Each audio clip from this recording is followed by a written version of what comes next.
governing body to suppress this freedom? Do only you have the right to publicize an opinion, but I, a citizen, do not? If you felt a need to weigh in on a volatile international issue unrelated to the welfare of county residents, it was incumbent upon you to be objective and direct two displays, conveying a pro and con position. Of course, you have no such mandate. Therefore, the only option is no display, especially not one that offends even one resident, and I am offended. You serve us, we the people, all the people. Erecting your display does not serve us, we the people. Every commissioner has the right to express an opinion in the privacy of their own home, and, if they have one, in their own private bathroom on the 9th floor, but not in our public buildings. To paraphrase President Ronald Reagan, commissioners, tear down this display. Thank you. Thank you, ma'am. All right, up next, please come forward, state your name, county resident, and you have 3 minutes.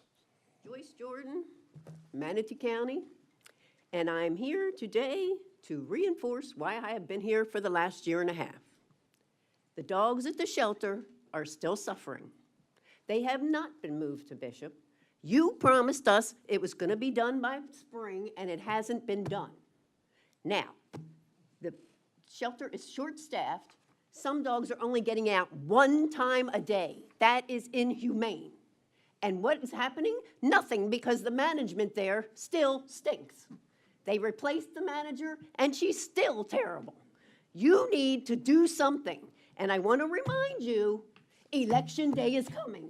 And I hope to see a different board up here when I come back, except for you, Cruz, because you were the only one that supported us when we were down. And we got fired on July 3rd. It's been over a year now. And you know why she did that? 5 o'clock on July 3rd, because July 4th was a holiday. And nobody could do anything about it.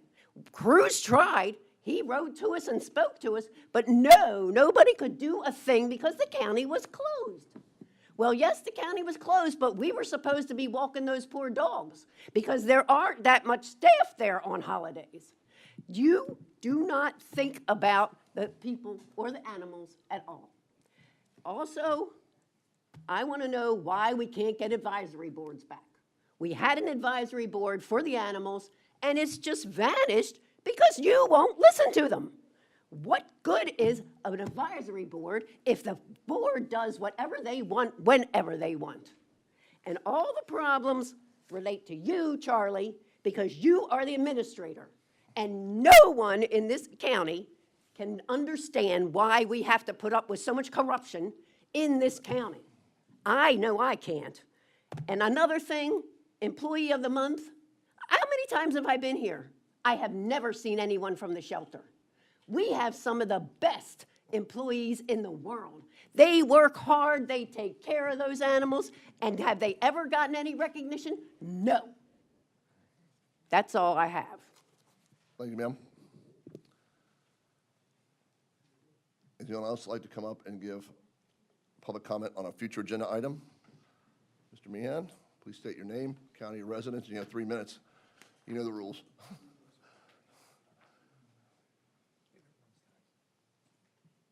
Bring that up.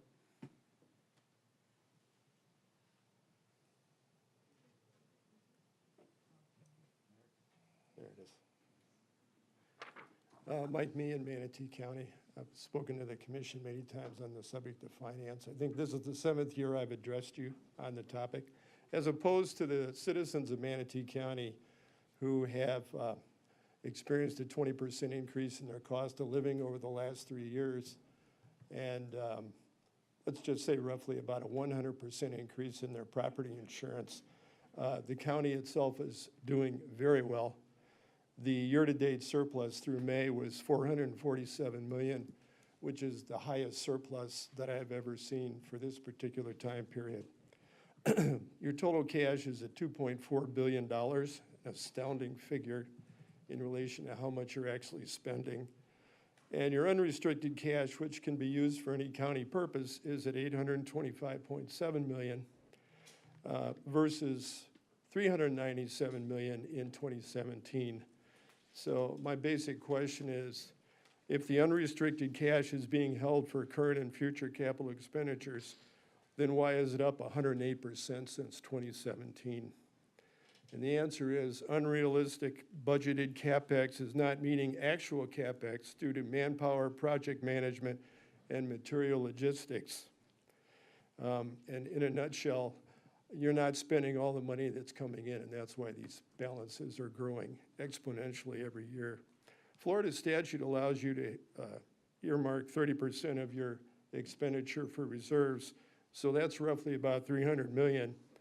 So comparing that to your unrestricted cash, you're $525 million above what Florida statute allows you to hold. I have a very simple solution to be easy to implement, and that's to offer a $100 million property tax credit for 2024 and years beyond to bring reserves down to Florida statute.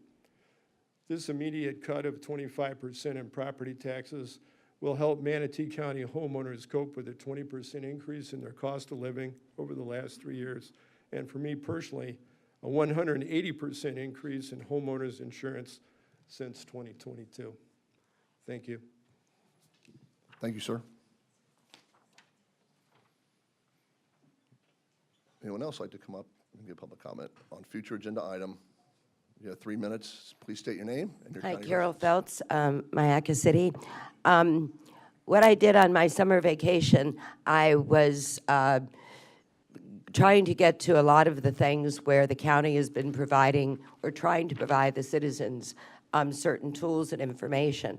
And I'd just like to kind of report back from that point of view on how effective I felt some of these things were and maybe what we could do to make them more effective. We had a event at Lakewood Ranch Library. Mr. Turner was there. I think that was called our Neighborhood Summit. It was at Lakewood Ranch Library. I tried to encourage people to go, but it was kind of an inopportune time. I did not see a repeat of those neighborhood summits in every other district in our county. However, we had the All Things Parish, which I believe everyone attended to that. And I have to say our county staff at that event did an amazing job. They really took the floor and did an amazing job with that. I also attended the emergency management. They had 2 events for emergency management.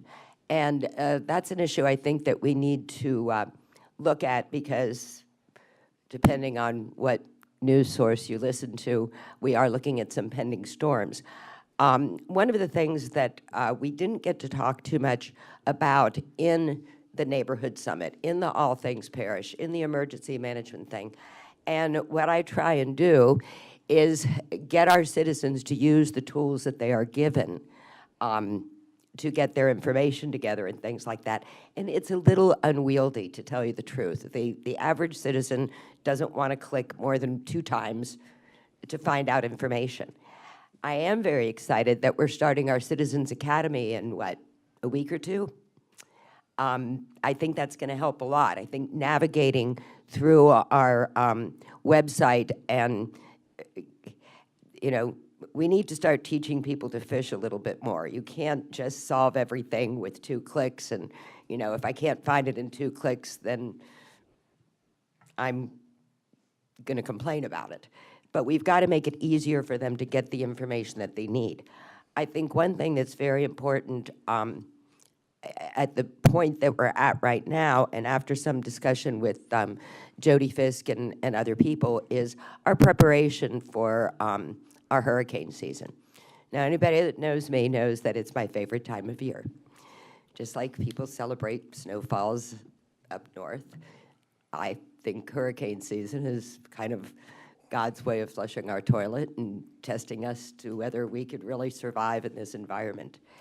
And I'd like to see us work a little bit harder on getting those CERT teams involved. They're a very important component, and that's something that I hope each one of our commissioners within their district, for those of us who have a commissioner in their district, to get to work you, on Ms. that Phelps. really soon. Thank you. Okay? Thank you, ma'am.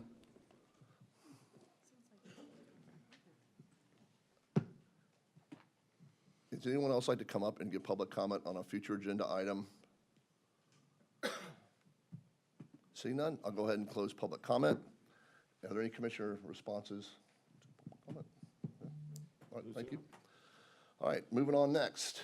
We're going to move into, are there any, the consent agenda. Is there any citizen comment on any consent agenda item only?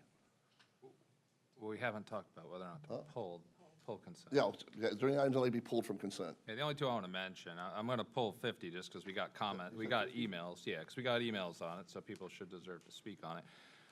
And I'm not going to pull it, I just want to point out, 'cause it's a long time coming. Number 39 is Foundation for Dreams, and we spent a lot of time working to get them the new facility out on Rise, so I'm just thankful it's here. And I'm not going to pull it, I just want to acknowledge, because sometimes we have good news stuff on this consent, and it just gets brushed under the carpet. But congratulations, I'm really looking forward to you all moving there with Dream Oaks, and looking forward to coming to see it after all the renovations are made. And you're going to pull 50? Correct. All right, thank you. All right. Are there any citizens' comments on any consent agenda item only? Yes, ma'am, please come forward and state your name. You have 3 minutes. Not 50. Not on 50, though. You can speak on any consent agenda item, but not on item number 50. Oh, that's what I was gonna talk on. Well, we're going to come back to that. then I That's why Commissioner Cruz pulled it. Thank you, ma'am. You're all right. You're good. Don't worry. All right. Voting on consent now? Yeah, we're going to vote on, go ahead and, let me get the consent, let me get there. This computer's, after being gone for 5 weeks. Okay. Looking for a motion to approve consent. Motion is made by Commissioner Ballard, second by Commissioner Van Osterbridge on all consent items except number 50. If you please cast your votes now. The motion carries with Commissioner Bearden being absent. All right.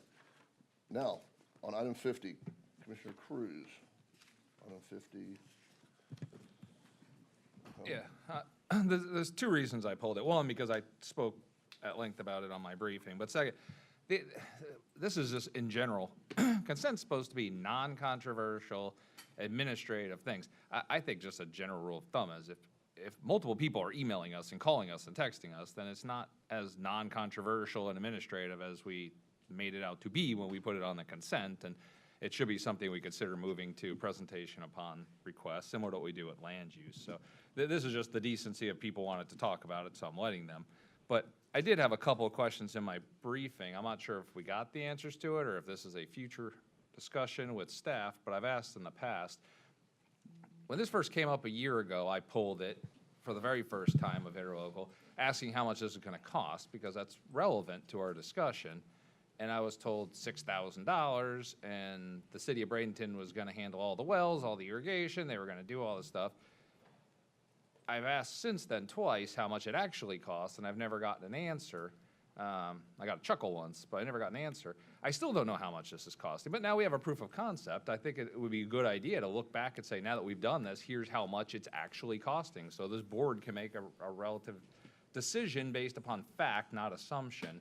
So one, I'm curious what it's actually costing. Two, I asked how the city of Bradenton was doing with their promised irrigation for this partnership, and I was told they're not doing the irrigation. And now I see county trucks wrapped with water stuff doing it ourselves. So what is the interlocal partnership if we're just taking it over in its entirety, other than the one FT? I get that there's one FT. So I'm just curious what this process is. And the third question I had was just, why are we rushing this to this meeting? Because I was told this isn't even final yet, that the mayor is going to meet with staff and negotiate the plans for this, but we're being asked to approve it before the negotiation occurs. And obviously, City of Bradenton was even a little questionable because it was a 3-2 vote. It wasn't unanimous. So why aren't we, and I asked in my briefing, can we just table this until that meeting happens so we can have a better handle on A, how much it's gonna cost, and B, what work is going to be done so we can make an informed decision. So I'm not sure why we're not tabling this. Can you tell us the update on whether or not, like, when that meeting is gonna take place, what we're gonna anticipate, and what these actual costs are? Sure. Chairman, Commissioners, County Administrator, County Attorney, Carmine D'Amelio, Deputy Director of Property Management. To get to, it was about a year ago, we talked about the medians on Manatee Avenue, and I said it would, on average, we're about $6,000 to create per median.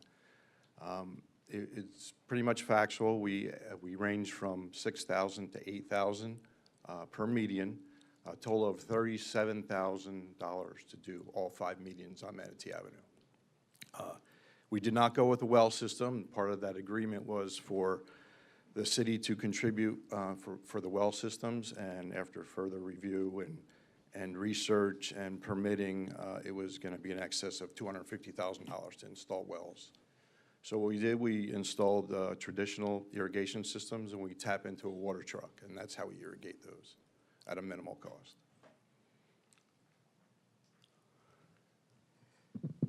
And this goes more to Charlie.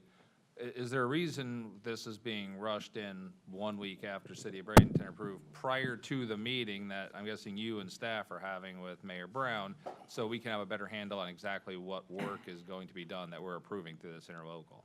Yeah, I don't know if the word rushed, like Carmine just alluded to, it's been a year in the process. I think this is our 3rd interlocal, taking over the first 5 meetings, then we did the interlocal with the Palmasola Causeway. This is, I believe, the final interlocal agreement. It was just a process that we're going through, and it landed today after the City of Bradenton approved it. It's the process, sir.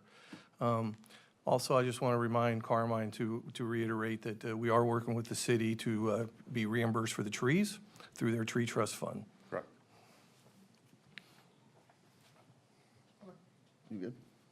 Yeah, like I said, I don't have a problem making Manatee County look better. I've always said I don't want to be the low-cost provider. I think the medians look beautiful. I mean, is it the right vegetation? I don't know. You got to talk to the master gardener class from 30 minutes ago to answer that question, or talk to Ingrid and people who are going to come up with their opinions on it.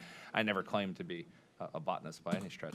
But I just like having information and facts, and I hear conflicting things from one side and another side about what the right thing is to do, so I just wanted to get the opinion of staff and the cost, which you told me, which is great. If it really was $6,000, it's awesome. I had no frame of reference on whether or not we were accurate or not, and it sounds like we are, so. But I just wanted, we got multiple emails and comments on this, so I just wanted to give the public an opportunity to have their say in it. And one more comment, this is a 3-party agreement. FDOT's been involved from the get-go. They oversee all the permits, and they give recommendations as far as the wells, the irrigation, and the trees. Yes, so the third part would be to take this agreement and then submit for permits through FDOT. They would be the ultimate in approving the beautification of those medians.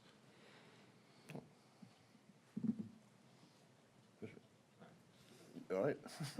Yeah, You look like you wanna say something. I've been by some intersections that FDOT controls by our interstate. I'm not exactly like jumping up and down that they're the be-all, end-all decision. Understood. All right, thank you, Carmine. County Administrator, anything else? All right, thank you. No, sir, thank you. We're going to call for public comment, and if you'd like to come forward and have public comment on item 50, please state your name, county residence, and you have 3 minutes.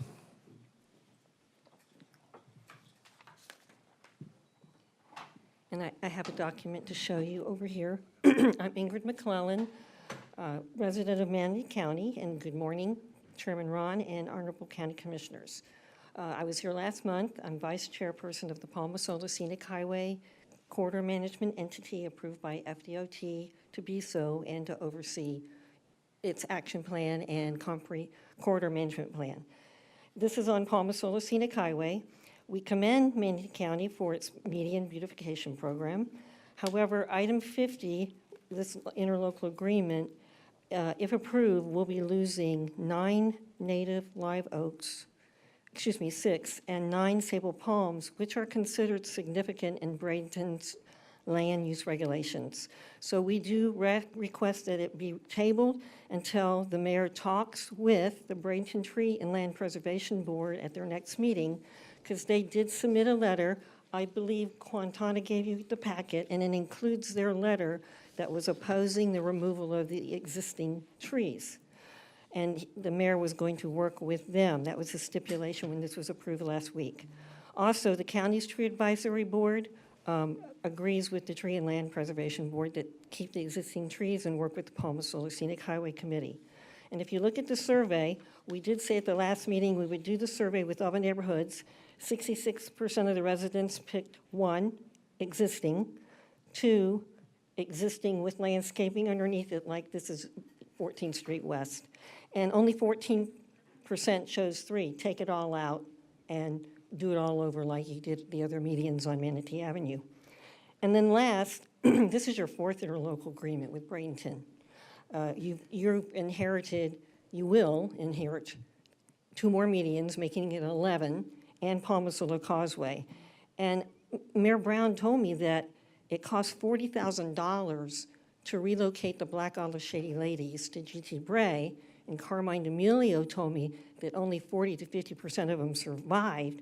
So that's tree relocation plus $6,000 per median to install what was in there in the irrigation. So I have letters with, you have the final, this is everybody in last night, 3 letters, and on the other side, people's comments on what they put on their various surveys that they submitted. Okay? Thank you. Thank you, ma'am. Is there any other public comment regarding item 50? Seeing none, I'll close public comment and ask for a motion. Okay. All right, the motion's been approved, or been moved by Commissioner Van Ossenbridge, second by Commissioner Turner on item number 50 on consent. If anyone would please cast their votes now.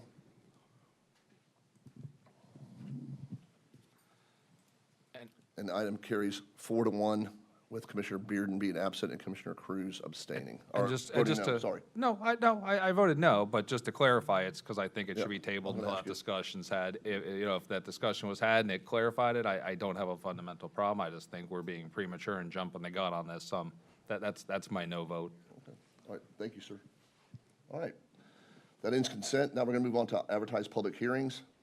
And first up is Community and Veteran Services. Item 74, acceptance of determination of the Children's Services Advisory Board not to fund Rubonia Youth Program Emergency Funding Request, submitted by Genesis Health. So who's going to present? Who's presenting for Good morning. CVS? Good morning, Commissioners. Good morning. I'm Christy Hagan. I'm Children's Services Coordinator. And this item is to share with you the determination of the CSAB to not fund the emergency request for Genesis Health for programming in Rubonia for the summer into the school year. The youth program that was there previously closed, and they have not had any youth programming there since that time.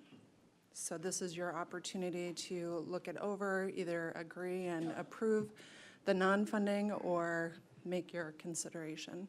I do have Mr. McLeod here from Genesis to answer questions if you have them. All right, thank you.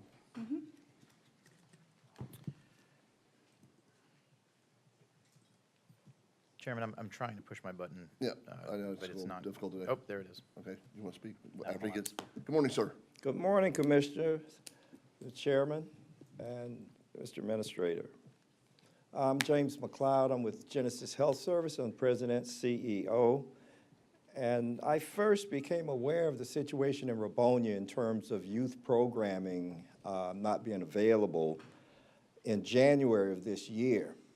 And I made referrals to county staff for likely agencies to fill the gap for that programming. And I found out in March of this year that no agency was able to put a program together there for the young people. It was at that time I inquired of staff what would be a process in terms of getting county funding through the Children's Services Board. And they did tell me that even though the deadline has passed for application, there was a process for emergency funding. And because this was considered an emergency by my agency, here it was March, and the school year was May 29th. You got approximately 60 days to put together a program for the summer at least. And I put in an emergency application. It sort of went back and forth with the Children's Services Board. And in May, which was the last opportunity to try to acquire funding to put a program together, the Children's Services Board had additional questions. And my board made a decision that we would go into our reserves. We're 30 years old this year, our agency. And for the first time in 30 years, we actually had some reserves. So we went into those reserves and we started programming in Robonia on June 3rd. On June approximately 19th, I went back before the Children's Services Board to again try to apply for emergency funding because as of July, the first week in July, our emergency funds would be exhausted and we needed help to continue through the summer. We were denied on a 3-4 vote, 3 for us, 4 against us to not fund the program. At that time, we applied to a church. The church helped us with about $4,000 to continue the program in July. Another church donated a van for the program for transportation, and we are currently still operating the program with those limited resources. This summer's program saw 36 children sign up within a week in late May to say they will attend the program. The highest census we had on any day was 42 children. And we were quite interested in helping because of the flooding in Robonia. We have a mental health component to our programming, and we consider that a very traumatic experience. It's happened repeatedly. The children still have to go to school. They still have to have respite. So we are quite passionate about the children in Robonia receiving some sort of programming. And this summer, the 2 greatest things that happened for these kids to date has been the sheriff's fishing tournament. They went on that. They actually caught fish, some of them. The other thing was Manatee County Public Works Department has a Stop the Bleed program. We found out that in most natural disasters, people don't die from the disaster, they die from bleeding to death. So the older children were enrolled in the Stop the Bleed program. And I just would say that any consideration you would give to help the kids in Robonia continue the summer program, we have another 2 or 3 weeks. We really be appreciative of any support you can give us. All right, thanks, sir. Commissioner Van Ossum, Richard. Thank you, Mr. Chair. I want to start off by thanking Genesis. I did what I could, from my position behind the scenes to try to help you with the Children Advisory Board. We came up 1 short on the vote, and sort of communicating back and forth to you via what I call the mayor of Robonia, Lewis. But communicating back and forth, and we did set you up with CVS department as well to try to help you guys out. I told Lewis, I said, don't panic. I said, ultimately, this is coming before the board still, and I felt like we had another shot at getting it funded, and we do, so here we are. I want to thank you because you stepped up and went into your own pockets, and your organization went into their reserves, reached out to folks around the community. Typically, it's religious groups that tend to help in these situations, and they did. And I think that the board should consider that. They should consider the fact that you have been, with no guarantee whatsoever that you would be reimbursed for this. You stepped up and threw a summer camp together for the kids in that community, sort of at the last minute. One of the comments, and his numbers are going to be down because it was a last minute thing where people threw it together, and a lot of folks made other arrangements. One of the sort of the knocks that they threw against your group was that there weren't enough, the population of youth in Robonia itself wasn't high enough to support the organization, to support a program. However, Rabonia, even when folks move out of Rabonia, they're still from Rabonia, right? And they still have that community pride and that community heritage, and they still show up at the community center, and they still show up at events.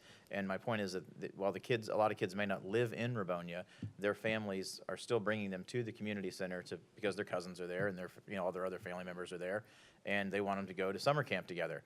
And so there is an influx of kids youth who come in to the community center in the summertime to participate in those programs. And I have a lot of pride in Rabonia. Rabonia is in my district. I fought hard to get it drawn into the district, and I take a lot. I'm the only one up here who's born and raised here, and Rabonia has been there for generations, like 4 generations, 5 generations, going back, and it's where a lot of people of color were displaced way back in the day, and it's sort of wasn't the greatest piece of land that y'all were forced onto, but it's home, and you take pride in your home right away. And we just had a natural disaster where Rabonia was hit the hardest of any place in the entire county. And Idalia is not like that storm is not on everybody's mind as being this terrible storm for Manatee County, but it was for Rabonia. It really was. And the county has put a lot of effort into Rabonia, and I don't want to see this slip by the wayside, because a community center often is what holds a community together. And so I'm really pleading to my fellow commissioners. I have a motion prepared, and I see there's another commissioner on the board, so I'll wait. But I do have a motion that I've written, but I'm pleading with my fellow commissioners to fund this organization and to continue to support Rabonia. They're not just standing here with their hand out. They have found a way to fund it up to this point on their own with no guarantee of reimbursement, and the community has come together with religious organizations to find ways to make everything work, and that's great, and I think it shows the sense of community pride and that they have some sweat equity and some skin in the game in this as well. So that's my plea. Thank you, Mr. Chair. Commissioner Cruz. I'll be quick because that was very well stated. We talked about this in my briefing as well. I thank you for what you've done to date right here. This needs to be funded. We need to keep moving on with the programs out there, Rabonia. So, you lost the funding on a 4-3 vote on a short board. I mean, we trust our advisory boards, but when you have 7 people show up and barely make quorum and you lose by 1 vote, that's unfortunate, and that's why people up here have the opportunity to take that as guidance, but not, we can make modifications, and I really hope we do, and I'm pretty confident I think we will. So thank you for everything you've done, and you have my full support to fund this. Thank you, Commissioner. Commissioner Van Ostenbridge. All right, Mr. Chair, I'll just say one last thing. It's people like you that literally make this town go round. Like, nobody knows the things you do. You step up. You don't. I'm giving you credit right now, but you didn't do it for the credit. You didn't know you'd get any. It's folks like you that literally make this county work. So I make a motion, Mr. Chair. I move to recommend FY24 Children's Services funding in the amount of $68,420 to Genesis Health Services for the Rabonia Youth Program to be funded June 30th, 2024 through September 30th, 2024. All right. We have a motion by Commissioner Van Ostenbridge to approve the funding for Genesis, and a second by Commissioner Cruz. If everyone would cast their votes now. And the motion carries 5-0 with Commissioner Bearden being absent. Thank you, sir. Commissioner Cruz did. Thank you, Commissioners. Thank you, sir. Oh, thank you very much, you guys. Thank you. Thank you for everything you do out there in Rabonia. Thank you. All right. Up next, item 75, adoption of resolution R24-145. Who's presenting? Oh, here they come. The team. Good morning, Mr. Chair, County Commissioners, Mr. Bishop, Ms. D'Agostino. I'm Julia Vieira with Community Development. I have our consultant here, Amanda Warner. We are here to fulfill the final citizen input requirement to adopt our New Year's annual action plan. Thank you.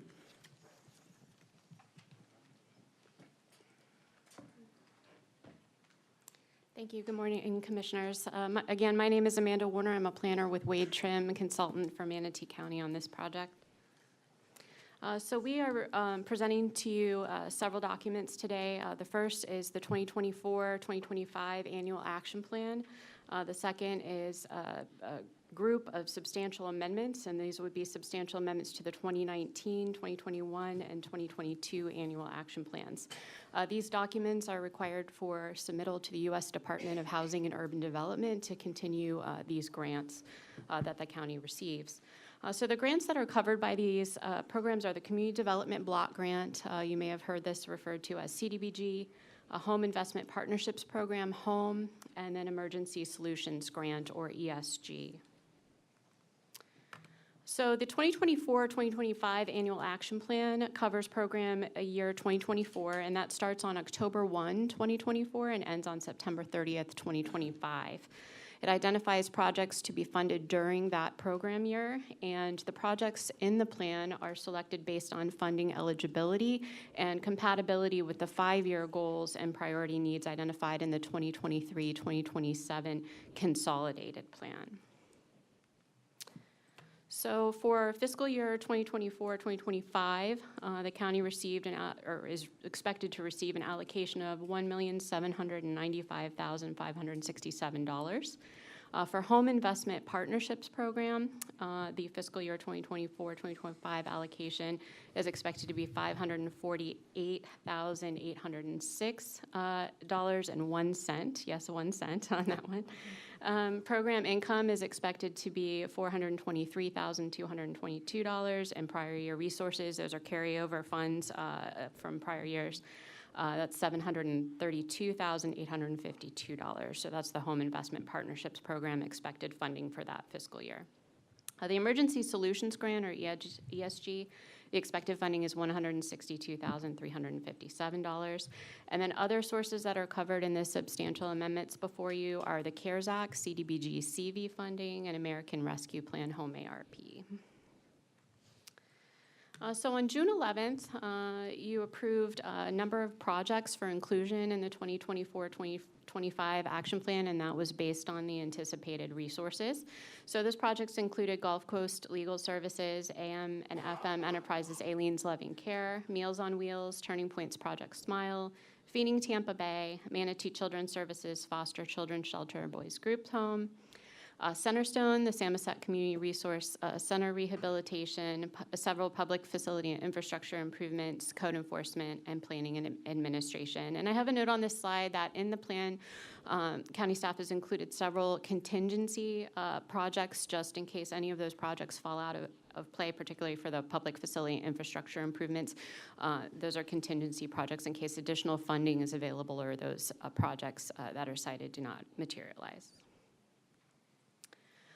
Also on June 11th, regarding the home funding, the projected home funding, several projects were considered, and those were the Bright Community Trust Affordable Housing for Rental, Manatee County Habitat for Humanity, Kings Cross Place, that's affordable housing for home ownership, Turning Points Rental Assistance, tenant-based rental assistance, Jewish Family and Children's Services of the Suncoast Building Strong Families Rental Assistance. Again, that's tenant-based rental assistance, and then planning administration under that home projected funding.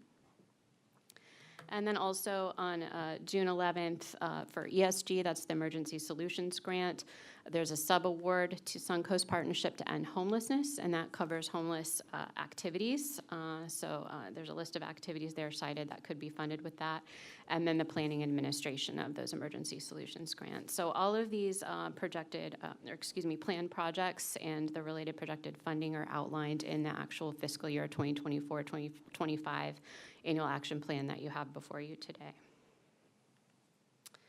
In addition to this coming year, 2024-2025 annual action plan, we're presenting several substantial amendments to previous plans. This is to reallocate funding to different projects. So for 2019-2020, the annual action plan for that year, we're proposing to create 2 new activities with available CDBG CV funding.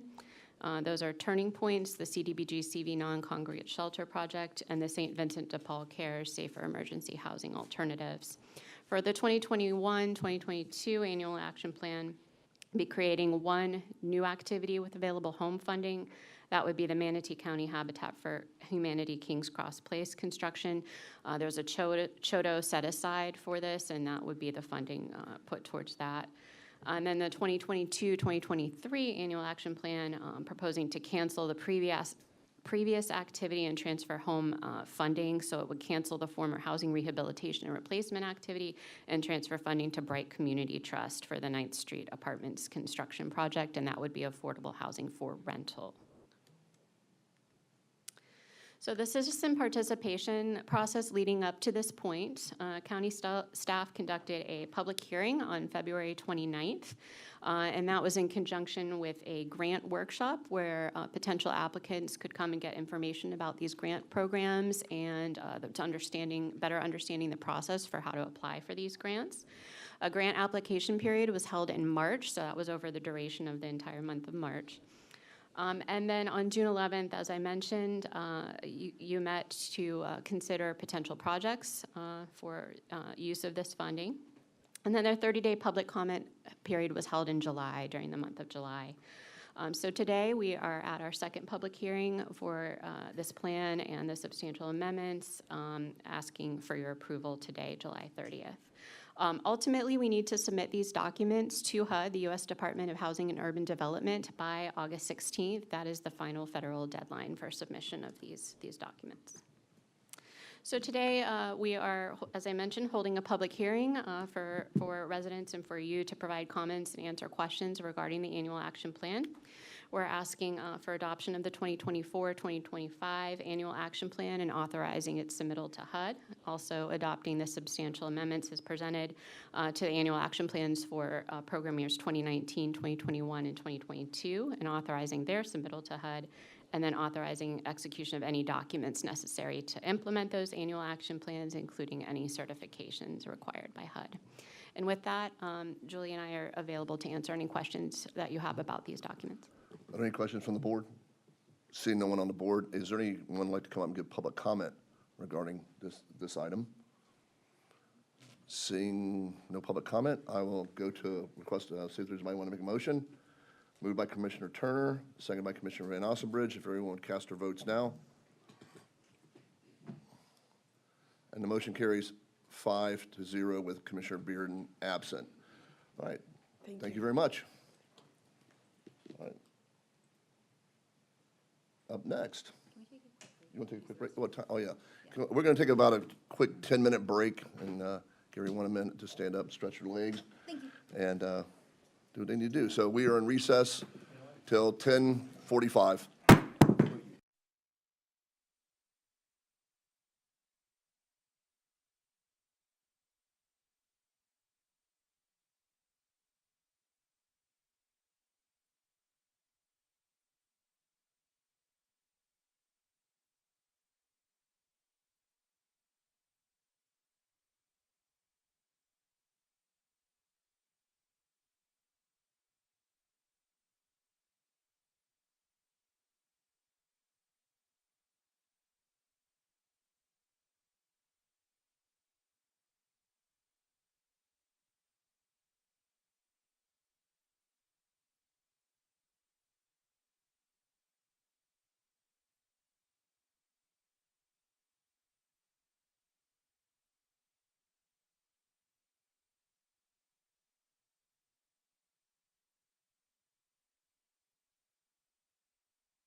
If everyone could please quiet down, we appreciate it. All right, we're moving on with the agenda.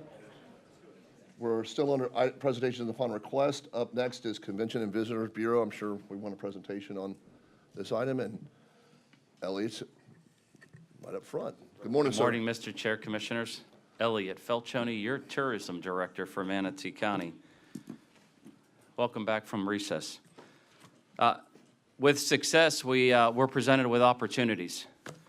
And in February, the Department of Revenue certified that Manatee County did meet the criteria for the Board of County Commissioners to consider putting on the November ballot an additional 1% tourism tax, short-term rental tax.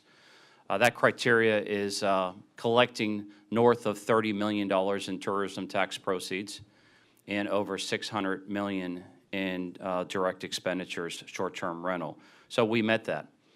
Let me just take a step back here and preface the value of the tourism tax for the consumer consumption. Just a few things. Number one, and Charlie Hunsiger just left, beach renourishment. There he is. 1% out of the 5 that's currently collected renourishes our beaches. So it not only appeals to the tourists, but the residents that live here as well. The piers, the city pier on Anna Maria Island, the historic Bridge Street Pier, most of it paid by the tourism tax. The convention center. The hotel just opened last week. Convention center is in full-blown capital improvements, all paid by the tourism tax. Grants given to the Bishop Museum, the Manatee Arts Center that's being built currently, Premier Sports Campus, that brings $40 million annually to the local economy. The Florida Railroad Museum out in Parrish, the Manatee Performing Arts Center, the water ferry operation as well, to name a few. So I've been known to say that any good partnership that relates to tourism, if we can build assets that not only appeal to tourists, but benefit the residents that live here at no cost to the residents, that's a pretty good deal. And I call that enhancing the quality of life for the residents that live here. So with that, and as mentioned, February 29th, 2024, the Department of Revenue confirmed in writing that Manatee County did meet the criteria, and we are now deemed as a high-impact tourism county, therefore eligible to levy an additional 1% tourism tax, but requires voter authorization by referendum at the November 5th general election. That law changed in 2023. Manatee County first levied a tourism tax all the way back in 1980, and from that point moving forward, the board was allowed to approve it supermajority approval. The law changed in 2023. Don't know why. Let's look forward. Let's not look back. Let's control the controllables. So today, June 10th, our Tourist Development Council chairman at the TDC meeting, the TDC is bringing to you a unanimous recommendation to put this on the November ballot for November 5th. We would have to file with the Supervisor of Elections by August 19th.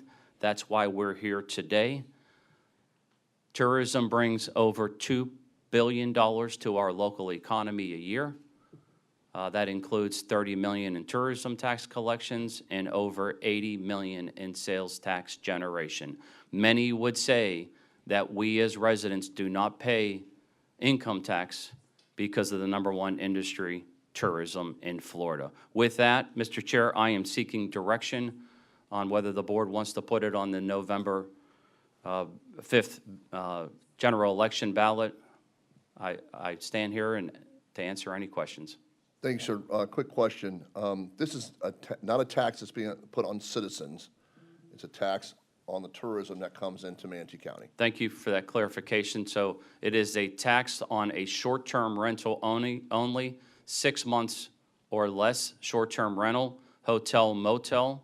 There are people that rent their single-family homes, condos, duplexes, triplexes, and what you have is your fee for your hotel. You have a sales tax added. You have a tourism tax added. So in short, This is not a tax to the residents of Manatee County if you put it on the ballot and if it is voted in by the Manatee County residents. If it is voted in by the Manatee County residents November 5th, the tax collector would need 90 days to get notice out to set up the system to add that tax. That tax annually is going to be projected to be, let's just call it right around $8 million more additional a year. Okay. And as you stated, this tax is a direct benefit to the citizens of Manatee County, but not on the citizens of Manatee County. That is correct. And once again, tourism brings north of $2 billion to the local economy. That helps us sustain our businesses, that enhance the quality of life for the residents that live here. As your tourism director, I'm not one to try to strive for tourism records every year. This is not a tax that we're going to use to market the destination harder. I'm a less is more guy. Moderate visitation coming in. You had 3.8 million visitors come to the Bradenton area last year, and you know, we look for moderate growth, but this would not be a tax that we would use to market the destination harder. All right, thank you, sir. What I'm going to do before we move to a motion, is there anyone in the public like to come give public comment regarding item 76? Yes, sir, you got to come forward. You have to come forward and state your name, county residence, and you have 3 minutes. I just had a question for this gentleman for the proposal. My name is Louis Daniel. I live here in Manatee County, here in Bradenton. As a citizen here and as an owner here, if I temporarily, for some reason, need to stay in one of these facilities that charges this tourism tax, will I be taxed if I need to stay? Let's say my home's being repaired, hurricane came by, something happened. I need to stay in a hotel for a couple of weeks. Am I going to be taxed? Yes, sir, because you're using that facility, and that facility is the one that creates the tax on that, so, yes, sir. Elliot, was that stated pretty well? Yes, sir. All right, thank you. All right, seeing no one else wants to come forward, I'll close public comment. We have a motion on the board by Commissioner Turner, seconded by Commissioner Cruz. If everyone will please cast their votes now. And the motion carries 4-1 with Commissioner Van Ostenbridge voting no and Commissioner Bearden not here. Commissioner Van Ostenbridge, would you opine, or are you good? When I first ran for office, I vowed that I would never vote to raise taxes, and I never have. And I never will. Yes, sir. Thank you. All right. Thank you, Commissioners. Thank you, sir. All right. Moving forward to item 77. Would anyone like a presentation on item 77? Okay. No one wants a presentation. I'm looking if there's any public comment regarding item 77.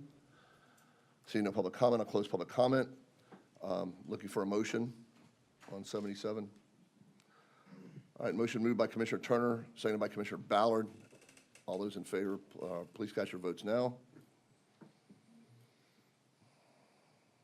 And the motion carries 5-0 with Commissioner Bearden absent. All right, now we're moving into the regular part of our scheduled meeting. And Madam Attorney, County Attorney, you're up.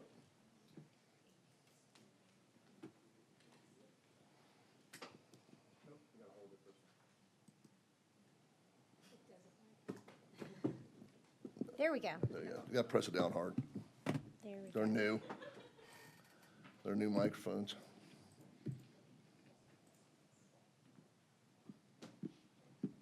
Thank you very much, Mr. Chair, members of the board, County Administrator.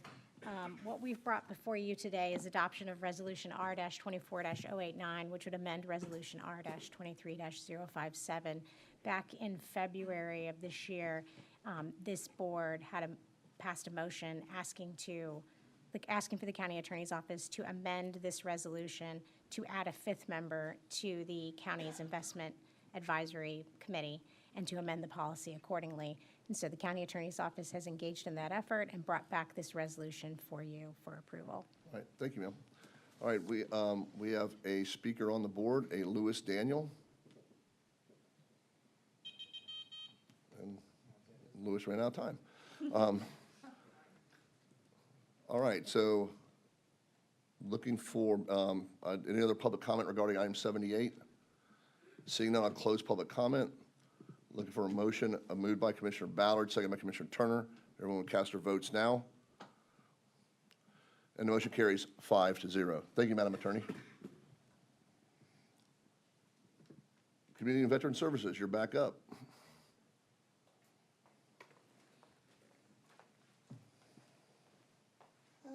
Good morning, Commissioners, County Attorney, County Administrator Bishop. Renice Remy here from Community and Veteran Services Department, here to request your approval of our adult human services investments.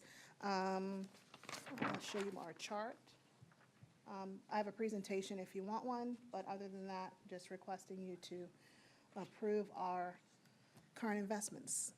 All right. Sir? Okay. Are you good with, anybody Yes, good sir. on the presentation? Yeah, we were pretty briefed on this. So what I'd like to do is open up item number 79 to public comment. Does anyone like to come forward and give public comment on item number 79? Yes, ma'am, you have, state your name, county residence, and you have 3 minutes. Thank you. Hi, good morning. My name is Kendra Simpkins, and I'm a Sarasota County resident, but I do a lot of work in Manatee County. I'm the founder and CEO of Operation Warrior Resolution. As a U.S. Army veteran and a licensed clinical social worker, I know veterans and mental health. And we are the leading provider outside of the VA of mental health for Manatee County residents. And I first want to thank you because we have been receiving mental health support through Health and Human Services. And it's caused an impact significantly in Manatee County. And one of those veterans that the funding impacted is a veteran named Paul, who's a Marine Corps veteran and a combat veteran and suffering from an extreme amount of trauma, came to our organization with suicidal ideations. On a Friday morning, he called us, and within an hour, he was sitting in front of one of our therapists. He was transferred to a more appropriate therapist by Monday morning, and Tuesday he was back in our office getting more therapy. He's been seeing our therapist on a regular basis and getting support, and he's starting to feel the positive effects of therapy and no longer has suicidal ideations. And this is because of Operation Warrior Resolution. This Manatee County veteran didn't put a burden on the system of having to go through a Baker Act and the high costs of that, because Operation Warrior Resolution was there. And I wanted to come to you today because despite this life-changing work that we're doing for veterans, we are recommended to receive 0 funding this year. And I wanted to express to you what we're doing that doesn't necessarily get reported through the grant reports. And this is what we're doing on a daily basis. Commissioner Cruz had the opportunity to come out to one of our locations in West Bradenton where we do overnight clinical retreats. But that's just a small portion of what we do. What we're doing on a daily basis is saving veterans' lives like Paul. And this is what the county doesn't see on the back end. And I wanted to express to you, thank you for what you've done for us for the last year. And I hope that you continue to allow us to do this for this next year. 20% of those that we serve are Manatee County veterans, their spouses, and their children. So we don't just serve the veterans, but also their family members as well who desperately need the support. I'm asking you to reconsider our funding, and please allow us to continue doing this important work in Manatee County. Thank you, ma'am. Thank you for your service, too. Appreciate that. Commissioner Cruz. Are there any more public comment? Sorry about that. Commissioner Cruz. Yeah, I was waiting for public comments. I know Kendra was going to talk. Yeah, I went out there and spent a few hours out there. We had dinner. I met with all the staff. It's an amazing organization, but equally important, it's an organization that's providing services that we don't have a lot of other nonprofits doing something to the extent that they're doing it. And it's not just Manatee County that is going to be impacted, because it's going to affect Sarasota, and Sarasota County is funding this organization as well. So it's almost like a joint nonprofit agreement. I understand there's different buckets of money that need to come from different places, and we have various metrics, but sometimes metrics are all well and good, but certain programs don't necessarily fall within something that can be quantitatively analyzed. You know, at a bare minimum, I'd love to look into our veteran services funds or some other funds to support this, because it is a really unique and really important, I mean, and we have Tunnel the Towers coming in, and they're already working on wraparound services, and having an organization like this that we can introduce to Tunnel the Towers or to complement Tunnel Towers, and continue our push towards assisting our veterans here in Manatee County, I think is critically important. I think it's short-sighted when there's so much push and so much momentum behind Operation Warrior Resolution to dismiss it and push it aside while it's starting to make real strides here. So I'd like to find a way to fund it either within this bucket or outside of this bucket. I think it's an important program that we're sharing with Sarasota. Thank you, sir. I agree with your comments. With 22 veterans a day committing suicide, this program is super important to Manatee County. So if we can find a way to fund this, can you break down what their funding was last year for me? Commissioners Tracy Adams, Deputy Director, Community and Veteran Services. So that particular application was not under Adult Human Services. That was under Health Services, which was Public Safety. And that those recommendations of funding came before you under consent. So I don't know if we have that from last year or not. I do have We the can- amount. The amount from last year for this agency was, where are they? It's small, sorry. 81,270. They requested 85,775. And the recommendation from Public Safety was 0. Okay, so we can go back and amend that, correct? We don't have to make a decision today, Mr. Chair. We can always go back, talk to staff, have them come back to us, sort of zero down on this specific group, and then come back at a later date and make a budget amendment. I would like to do that. I would like to do that. Commissioner Ballard. And I don't know if you guys have this information since it was under public safety rather than CVS, but do we know, or could the representative from the organization tell us how many veterans and their families are being served through the organization for our $81,000?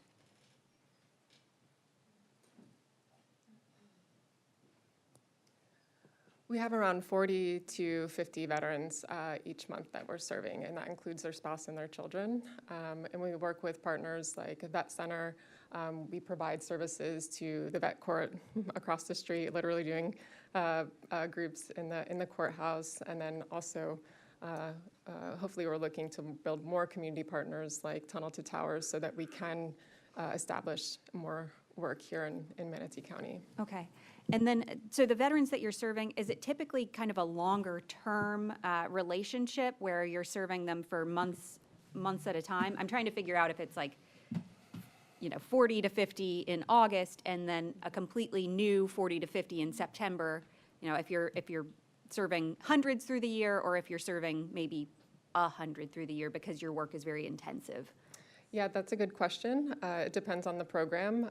Like I mentioned, the veteran, Paul, that's crisis intervention.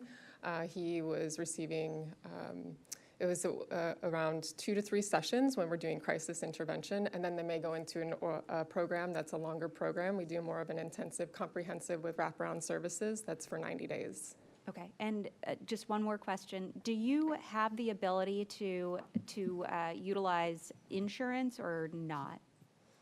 We don't have the ability to get reimbursed through insurance. Okay. Yes, we have looked through that. It's a complicated process. I figured as much. Commissioner Cruz, you look like you're pondering something.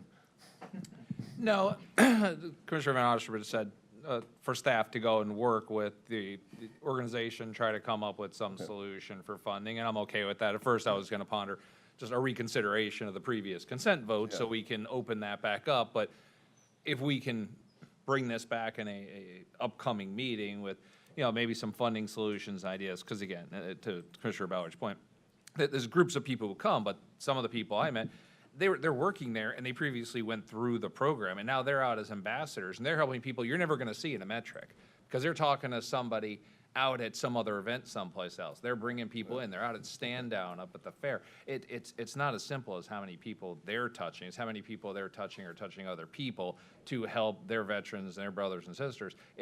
Like I said, it's a very important program, and we need to find a way. We've got buckets of money, and I'd hate to see this one get pushed aside with the momentum we're making with our veteran services right now.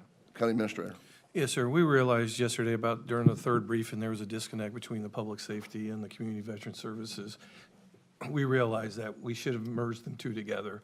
Also, during the break, we were introduced to this program, Andy Butterfield and also Sarah Brown. We've introduced them both. So we'll follow up with that. So Andy's going to take lead and follow this? Along with Courtney, because Okay. of public safety. That's Okay. where the disconnect was. All right, so let's make sure we get that done and bring it back.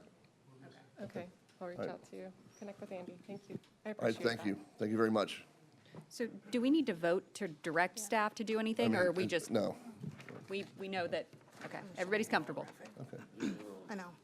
I just wanted to show a quick infographic before you cast your vote for approval. So our previous year, so this is 22-23, we had about $595,000 invested in the community with 14 of our nonprofit agencies that served 19,360 of our residents. And I'll say the outcomes here of 97%, that means that all of the agencies, all of the clients that they served were able to reach the goals that they set for them. So this is pretty incredible. So I just wanted to share that with you. Okay. Is there any other public comment regarding this item? Seeing none, I'll close public comment and looking for a motion. The motion has been made by Commissioner Ballard, second by Commissioner Turner. If everyone cast their votes now. The motion carries 5-0 with Commissioner Bearden absent. All right. Thank you. You guys are still up, right, for item 80?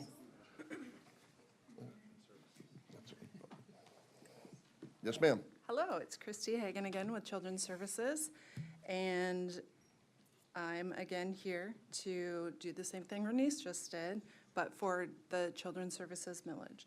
So you've all been briefed, and this is your opportunity to discuss and provide your feedback and hopefully a recommendation to accept the recommendations from the CSAB. Commissioner Ballard. Okay, so, hold on, there we go. So I am very grateful that I have the opportunity to be the board representative for the Children's Services Advisory Board. And let me just add that we have an extremely dedicated Children's Services Advisory Board. They spend hours and hours and hours going through the applications, and it's a harrowing process for the nonprofits who are getting funding, and also I think sometimes a harrowing process for the board themselves as they try to sift through all of the information and ensure that the nonprofits who are applying for the funding are able to meet the goals that have been set. And so I appreciate the work that they do so much, because they really do put a lot into it. That, you know, the mill that the tax that we have for the children's services is a third of a mill, so it's a lot of funding every year. And I'm proud that this is something that our community prioritizes and does. Now, that being said, I agree with every organization that we have, that the advisory board has decided to put forward this year. However, I think that there are actually a couple of organizations this year who are deserving of funding, who the board did not vote to fund. And I will say that, again, that process is extremely, extremely difficult. My concern is that if there are organizations that are funded that were not recommended by the board, that they're going to struggle with the reporting requirements. So if those organizations if this board votes to override the advisory board and fund a couple of organizations that were not recommended, they are going to need probably some assistance with those reporting requirements, making sure that they can get there, because it's a lot. So I have two organizations that I would like to see funded. One of them is the Summer Blast Camp. That is a Manatee County program. What they would like to do is provide scholarships for kids who are not able to afford camp. I think that that is exactly the population that we're trying to target here. You know, a lot of kids are put into potentially very unsafe situations in the summer when they don't have a place to go. And so I know very well that we provide an excellent camp for kids, and if we're able to provide scholarships, we can serve those kids who otherwise would have no place to go and could be put into an unsafe situation in the summer. The other organization, the ask for them, I think, is 67,500. The other organization that I would like to see funded this year is Prodigal Daughters Journey Home. It's an organization that I have known of since about 2015 when I was working with Children's Legal Services. They serve mothers typically whose children are in the child welfare system, and they are women who oftentimes the system has completely forgotten about, let go of, that people have told them that there's no hope for them. And I have seen that organization over almost 10 years successfully serve those women, help them to reunite with their children and help their children who could be in very vulnerable situations to reunite with their family and be in a safe and loving environment.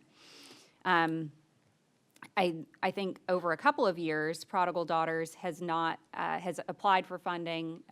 They haven't gotten the funding. I think that they have struggled a little bit with the grant process, but they do good work, and their mission perfectly aligns with what this funding is meant to do. So those would be my two recommendations that are outside of the advisory board. What's the request for Prodigal Daughters? 100,000. 100,000. And again, in the grand scheme of things, these are small numbers compared to the fund that we have available, but to these organizations, it means a lot. Okay.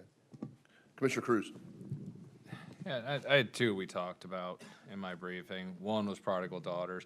And the reason for it is Prodigal Daughters trying to build up and be more, and we could really use it. It's one of those things, sort of like Easter seals, where they were at capacity. They couldn't do anything. They needed that boost, that next step, and we helped them with the rescue plan funds. This is a program that's kind of capped in their ability at this point, which is unfortunate because of they're working on a capital campaign, some other things. They don't have the outreach in terms of just letting the public know they even exist, but they're providing a very important service that's helpful to Manatee County. And sometimes it's that $100,000 that gets them over the hurdle and get that word out. And then all of a sudden outside funding starts coming in and donations start coming in. And sometimes it's these great nonprofits providing a service. We just need to give them that little boost, that little bit of attention, and then they could take care of themselves, become more self-sufficient. So I do think Prodigal Daughters is at that kind of make or break point, and it'll be incredibly helpful to do it. So I'm on board. I'll support that along with Commissioner Ballard. The other one, just because it was odd, because it's been our #1 focus up here for so long, is Isaiah 117. Like, we put a lot of effort into foster care, adoption. We spent a lot of time in Tallahassee. They provide an amazing service. And somebody told me in my briefing, it's like, well, it's like 38, it's only 38 kids. It's like, as of now, because they don't have the funding, but for those 38 kids, that's like an amazing, important service. Like, I just watched the Sound of Hope movie when it came out in the movie theater, and you saw some of these kids getting moved from foster home to foster home. And it's like, that's a miserable experience for these kids. And they're providing a great opportunity for these kids to get taken out of bad situations and have comfortable places to stay, where they're not sitting on some wooden chair in somebody's office for 48 hours while you try to do an emergency foster care placement. You know, those are the kind of organizations we really need to help around here in Manatee, especially if we're going to say that foster care and adoption is like a pinnacle of importance to this board. You know, it was a little, I was surprised that their matrix number was so low, considering how I would argue they're one or tied for one in terms of this board's importance. I'd love to find a way of helping them as well. Commissioner, do you know what the request was for? 96,000.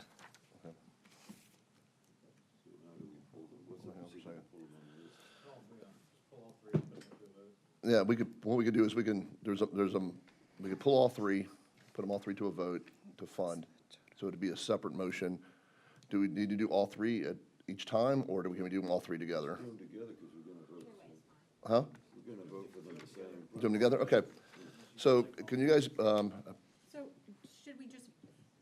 should we vote on the regular ones first, get that over with, and, well, the ones that were recommended for funding by the advisory board? I think we're effectively voting on modifying the request to the advisory board, and then we'll vote on the modified request. yeah, okay. Okay. You're adding those three. Okay, so there's been a motion, there's a new motion out there to approval of the Children's Services Advisory Board FY25 investment recommendation for nonprofit agencies serving children throughout children's services dedicated millage and additional funding for Prodigal Daughters, Isaiah 117, and Summer Blast Camp. So just to be clear, Yeah. Mr. Chair, so not to backseat driver, I just want to understand. So there's a motion on the board by Commissioner Ballard to fund the motion, to approve the motion as written, correct? It needs a second, which I guess I can do. And then what I think the easiest, smoothest way, Madam County Attorney, is now I would like to make a motion to amend the motion on the floor to include the three organizations. They already put it on there. Oh, it's already on Yeah, there? it's in there already. So it says Well, adding aren't they funding for slick? Prodigal Yeah. Daughters, Isaiah 117, and Summer Blast Camp. Ahead of me, they are. Yeah, we're It's just, a new technology. it's all, Yeah. it's AI. Money well spent. Um, So go ahead. All right, so, If you click yes. so do we just want additional, adding funding for those, do we want to state the funding requested? The It's, Or is that just perceived? it's perceived. Okay, all right, thank you. Okay, so there's been a motion on the board by Commissioner Ballard, seconded by Commissioner Van Ostenbridge. You didn't open for public comment. And, oh, sorry, I got to open for public comment. Is there anyone in the audience I'd come forward on item number 80 for public comment? I'm getting all excited about this. Yeah, if you're already on the list, if you've already been added to the list, Oh, I yeah, would stay Bill in your asked it. seat. You could only screw it up from here.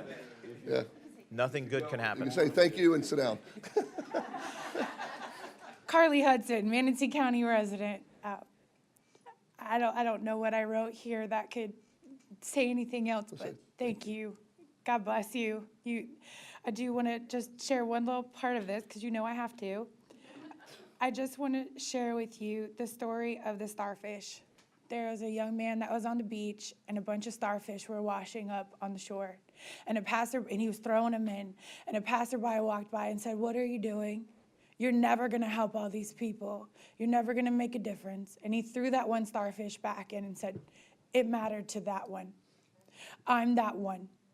I'm a graduate of Prodigal Daughters. I've been through hell and back. And it's because of faithful organizations like Prodigal Daughters that we come out of that. I now work for Manatee County. I'm a future law student. I'm on the board for Manatee Tiger Bay. I'm at Kiwanis, Leadership Manatee. There can be change in our county, and it starts with a yes. And I just want to say thank you for seeing a starfish. All right, does anyone else like to come forward and give public comment on item number 80? There's people crying. Seeing- I don't want to start crying. There's people Yes, ma'am, please state your name, your county residence, and you have 3 My minutes. name is Denise Gattuso, and I'm the Director of Prodigal Daughters. And I just want to say thank you so much. It is a pleasure to work with you people. You have passed the bill for us to expand not too long ago, and we are so blessed to be able to partner with you. I love this county. I come from New York. I like this county better. I thought Tennessee. No, I'm not from, yeah. But I want to thank you, and God bless you. Thank you, ma'am. All right, would anyone else like to come forward? Seeing no one else, I'll go ahead and close public comment. There's been a motion on the board by Commissioner Ballard, seconded by Commissioner Van Ostenbridge. If anyone would cast their votes now. And the motion carries 5-0 with Commissioner Bearden absent. Thank you very much. Thank you, ladies. Thank you.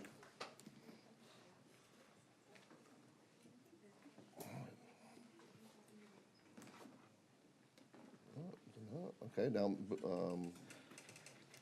go? We've done that. All right, we'll just do that. Okay, up next, item 81.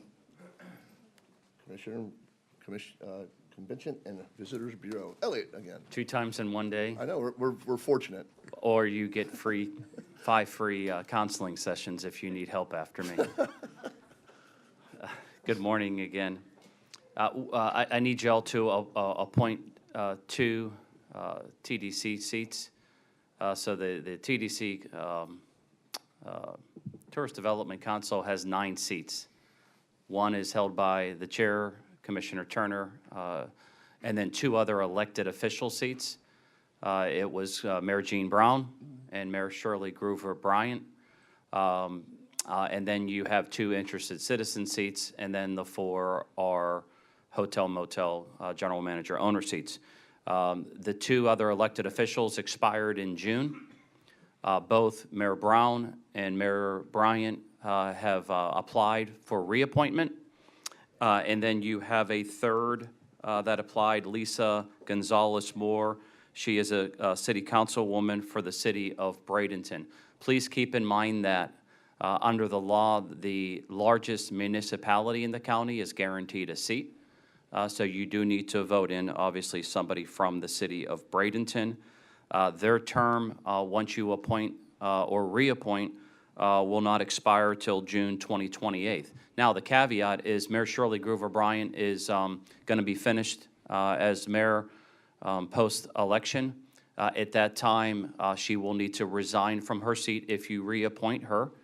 And then that new Palmetto mayor or another elected official in Manatee County, non-county commissioner, can apply for that seat. And then whoever you appoint will assume that term. Okay. Hopefully I articulated that well enough. Thank you very much. What I'd like to do is get a motion to open nominations.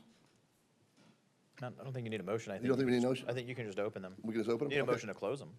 Okay, I nominate Mayor Shirley Groover Bryant. I'll second that. You taking nominations for both seats? Yeah, let's take them at the I same time. nominate Mayor, there you go. Second. All right, thank you. Okay. I move to close nominations. All right, thank you. Everybody okay with closing nominations? All right, thank you. All right, so we've had. I think you have to have a proper vote on closing nominations. Do we need You do. Okay. Okay, all right. Can I have a vote on closing nominations? The motion's not here, but can I have it? I motion, but you need a second. Okay. I thought I had a second. I thought I got a second. Okay. All right, all those in favor of closing nominations, say aye. Aye. Aye. Okay.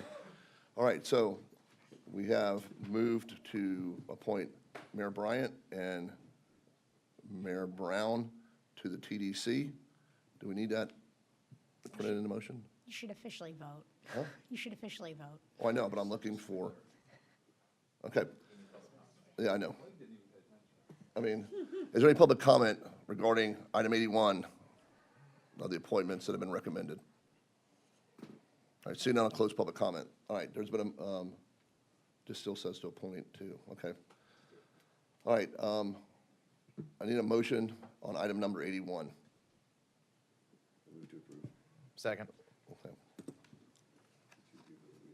Yeah, Yes. The mayors. yeah, the 2 mayors. The honorable Two mayors. Yeah, the motion, well, I mean, it says on here to appoint. All right, I need a motion to appoint the 2 that have been recommended for the CDC. So moved. Okay. Commissioner Ballard made the motion, Do we have a second? and we have a second. All right, here we go. Appointment of the 2 elected officials to the Tourist Development Council, Mayor Shirley Bryant and Mayor Jean Brown. I have a motion by Commissioner Ballard and a second by Commissioner Turner. If anyone casts their votes now. Motion carries 5-0 with Commissioner Beeren being absent. You got your board Good. back. Thank you for your support. Thank you. Have a nice day. All right. Item number 82. Property management. Morning, Charles. Morning, Commissioners. Good morning, County Attorney, County Administrator. My name is Charles Metter. I'm the Property Acquisition Division Manager. We're excited to present another contract for sale and purchase, excuse me, a little under the weather, for the Environmental Lands Program. Before I have Deborah give a quick presentation on that, just a quick update on the Emerson Point transaction. the county has closed on the Emerson Point transaction, so we do Yay. now own the land and fee. So, excuse me, I'll turn it over to Deborah for the talking. Thank you. Good morning, Chairman Ron, Commissioners, Madam Attorney, Mr. Bishop. I'm grateful to be here this morning to ask your support for approval of the purchase of Triple Oak Preserve. This is, oh wait, I need a, just next slide, please. I don't know if I have a, here we go. Okay. Works, great. This property is a beautiful 105 acres in Mayaca. It's due west of Mayaca City. As far as natural resources go, it helps us make a connection between the Manatee River State Park to the south and the conservation easements that lie west of Flatford Swamp to the north. It's a nice mix of different habitat types. There's uplands, wetlands, mesic and scrubby flatwoods, and ponds and marshes. It's in the headwaters of Tatum Sawgrass, which is a pretty unique ecosystem. And there's plentiful wildlife, both common and rare. The picture in the bottom right is of the property probably last spring. And when Vicki and Orrin Oberlander bought this property back in 1996, the only trees on that first parcel they bought were 3 oaks that you see in the bottom center picture. And that's where the preserve gets its name, Triple Oak Preserve. We worked on that name for a while, and that's where it landed. So they soon after started working with the Florida Fish and Wildlife Conservation Commission on a stewardship plan for the property to reforest. And they have this official plan that they've followed, developed by professionals. And over the years, they've planted over 35,000 trees. They've done prescribed burns, managed the brush, exotic species, and done a wonderful job managing it. So there's really no restoration required for this property. It's easy to step in and take over managing it. They weren't able to be here this morning, but I want to say that they are very kind and generous people. They're very humble, and I want to thank them for trusting Manatee County Natural Resources to preserve their land and provide for public enjoyment in perpetuity. That was very important to them. It's a very important part of this purchase. So there are 2 homes on the property. One is near Betts Road. It does have ADA access and could serve as a nice visitor center with a restroom, or could be a ranger home for security, although might not be essential for this property. The second home is larger and more on the interior.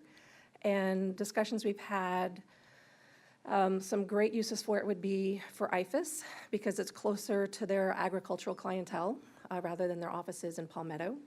It would also serve for workshops and meetings that they don't really have a venue for. Also, in the future, as the population, becomes more dense out in that area, it could be a great venue for environmental education and other community programs as well.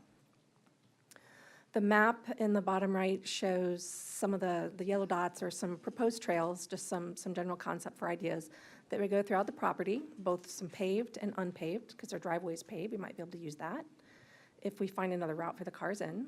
And great place for hiking, biking, birding, picnics, activities like that. The 3 pictures on the bottom were taken this spring. Like I said, it's a beautiful property. In September of 2023, LMAC unanimously recommended it to the board for consideration for purchase. We've been working on the contract since then, and we're here today requesting your approval for execution both of the purchase contract and the ESCO agreement that is part of it. Any questions? No? That's a good news story. All right. We have no questions. So we have a motion by Commissioner Cruz, a second by Commissioner Turner on item 82 in the purchase of the Triple Oak Preserve. Will you please cast your votes now?